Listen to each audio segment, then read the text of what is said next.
Yeah, go for it, dude. When people come to the resorts and everything, you're spending money at the resorts, at the resort places, them big restaurants. Now, I know a lot of people wants to do that. Don't get me wrong. But down to earth people, I'm sorry, like me, Airbnbs, hole in the wall restaurants, even food trucks. Food trucks are popular out here. They're the indigenous people. Support them. Them big restaurants, they make plenty of money. The resorts make plenty of money.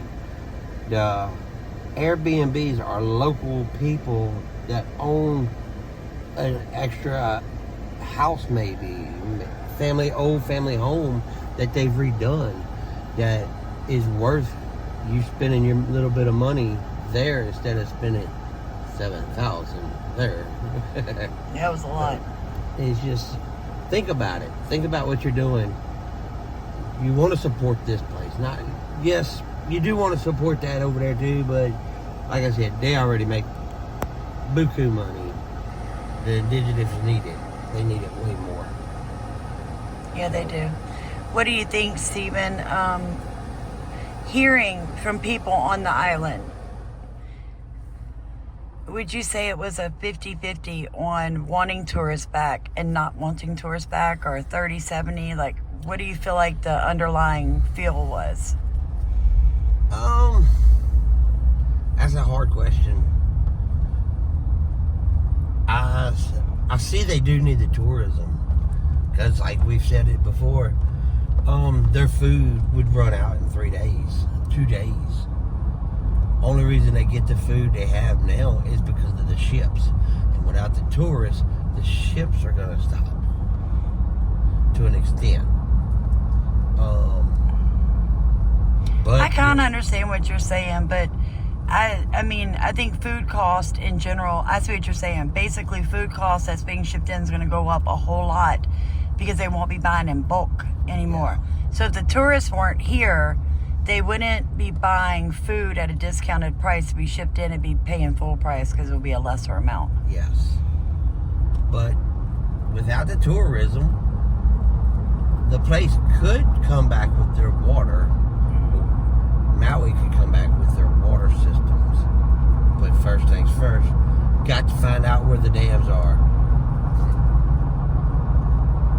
Now, that's one thing, but oh well. But they just, the water systems here is screwed up. The tourism takes so much water. With our friends, the natives here now, are struggling to get water out here.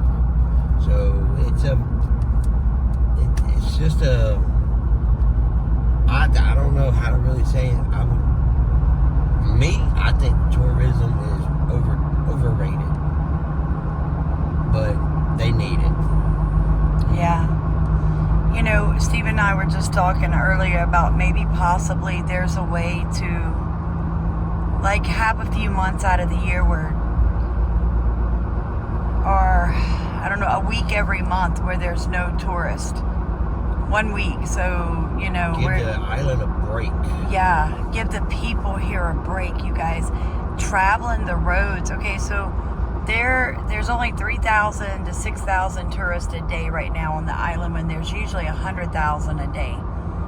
I would hate this place if there was that many people, because there's a lot of people now. Like it's a good bit of traffic, a good bit of people everywhere, and the people that live on this island feel very pushed, really pressed out and pushed against.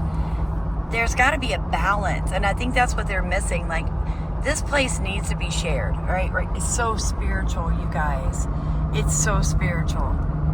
Like, you just know, I told y'all before, the frequency of Maui matches the frequency of the human heart. That's right here. If you look over here, it's all, that should be a swamp, really. Wetland. This is wetland. Wetland. Supposed to be. On both sides of this road is for right now. goose. an endangered goose that's supposed to be here. Yeah, this is their area, right? So this should resemble Louisiana swamplands.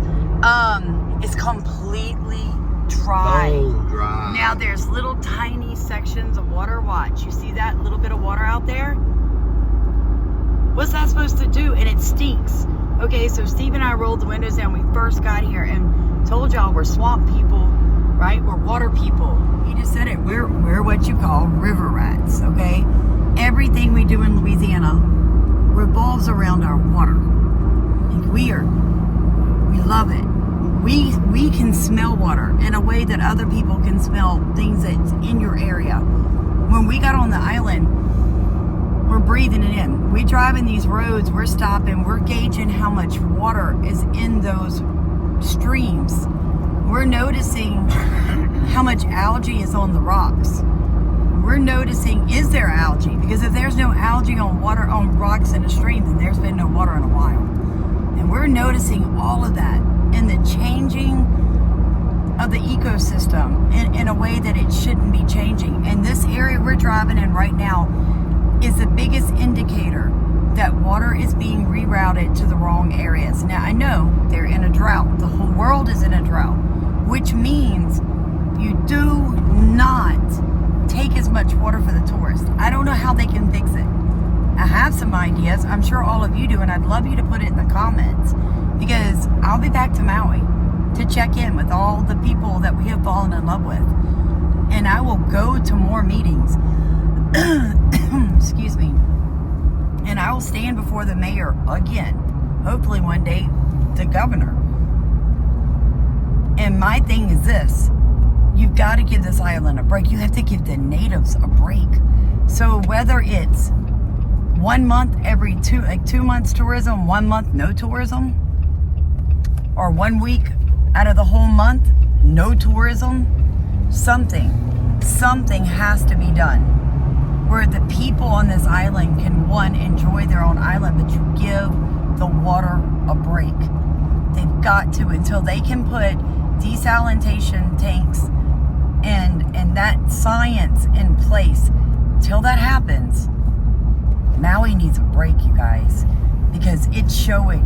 If you know what you're looking for, if you're a water rat, if you're a water bug like Stephen and I promise you, you know what you're looking at. If you like green grass, you know what you're looking at, because needless to say, very seldom places have green, lush grass except for at the resorts. At the resorts are and the stinking golf courts. Ridiculous. I mean, how many golf